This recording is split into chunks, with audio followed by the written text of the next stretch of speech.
Hi, I'm Chuck Quinley. Let's talk about leadership.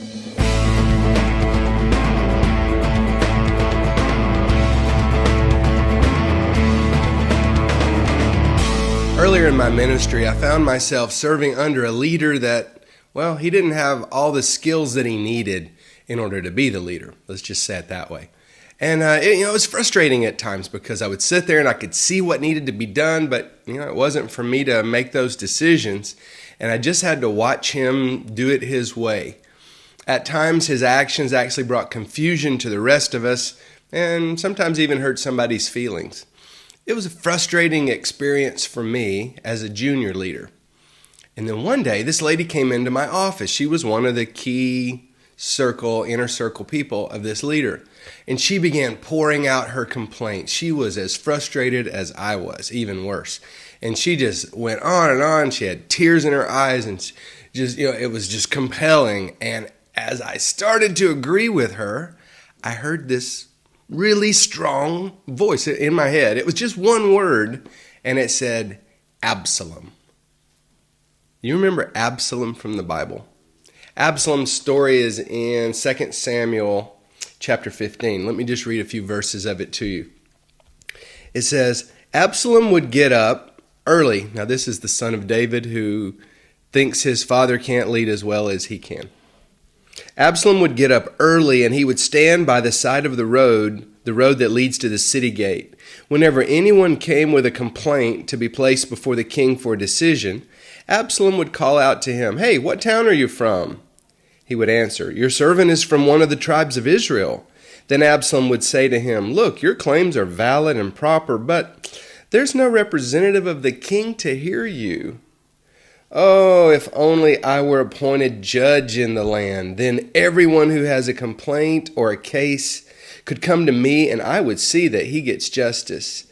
And also, whenever anyone approached him to bow down before him, Absalom would reach out his hand, take hold of him, and kiss him. Absalom behaved this way toward all the Israelites who came to the king asking for justice. And so he stole the hearts of the men of Israel. He did this patiently for 4 years, and then he split the kingdom. And it was amazing how the people's loyalty vanished from David, who had served them for 40 years, and went to Absalom because of the way that he undermined the leadership of King David. Now, if this hasn't happened to you yet, I promise it's going to happen to you, so please listen up. There's going to come a day in your life when you find yourself serving under somebody who has less talent than you do. Or at least it will appear to you that you have more talent than they. You will see the answers before they even see the questions, and you'll be so far ahead of them. And serving under this person is going to be a test of your character, because it's going to bring you to the Absolom Test. And the Absolom Test is a test for junior leaders that checks them on their way to becoming senior leaders one day. First, we have to pass through the Absolom Test.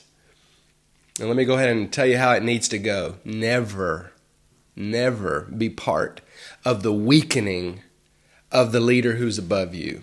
You serve under that person, and you need to serve them with loyalty. And the closer you get to your leaders, the more you're going to see their weaknesses, because leaders are just human, and no one's got the perfect package for leadership, and we tend to not see our own failures. And especially in the early days of our leadership and of our service, we don't see the complexities of the task. We haven't been through enough battles yet to see that this can also lead to some trouble from the side, so we tend to not be very cautious. We just run straight ahead at what we think is the answer. The Absolom Test is going to check two things. Number one, it's going to check your character. Your character is at stake. Whenever you get ready to open your mouth and join in with the bad feelings that other people have that are going to undermine the leader, just understand it. Your character is being formed in those moments. Our character doesn't come about while we sleep. You don't get character while you lay in the shade. You get the character of Christ built in you whenever you're facing a decision and choosing the right path doesn't feel very good. There's an immediate reward for the wrong path, but you stand firm and you choose the high road. And that's what Absalom never did. He didn't choose the high road, he went the low road, and in the end his life is a tragedy. So you've got to understand that your character is being formed. And secondly, there is a great law that God has built into the universe, and that is the law of sowing and reaping. And let me promise you this, young leaders, whatever you do is going to come back on you. So if you undermine the leader that you serve, if you're disloyal to him and you help put doubt in people's mind and you pull away and erode the trust that they have toward that leader, I can promise you it's going to come home to you one day. I hear some young people and they get really excited, let's say, in the church. There's a rumbling within a church group, and one group wants to leave, and this young leader, is tapped by that group because he keeps mouthing off too, and they say, "Come go with us and be our leader." And it's like, oh yeah, he's going to get exactly what he deserves because he's going to be pastoring people like that, and they're going to chew him up one day. They're sowing and reaping for the negative side, but there's also sowing and reaping on the positive side. If you do what you know is your duty, you stand loyal and true and firm with your leader, God's going to give you people just like you. And you're going to find yourself one day leading something large and important, and you're going to be surrounded by faithful, loving, loyal followers who will not undermine you. They will defend you and protect you, and they will stand up for you. So remember the Absolom Test. It's coming one day when you least expect it. You can pass it, and you can stand before the Lord and know that you are someone who is fit for leadership because you stood there and you defended your leader and you supported your leader, even in his humanity. That's all for now. We'll see you next time.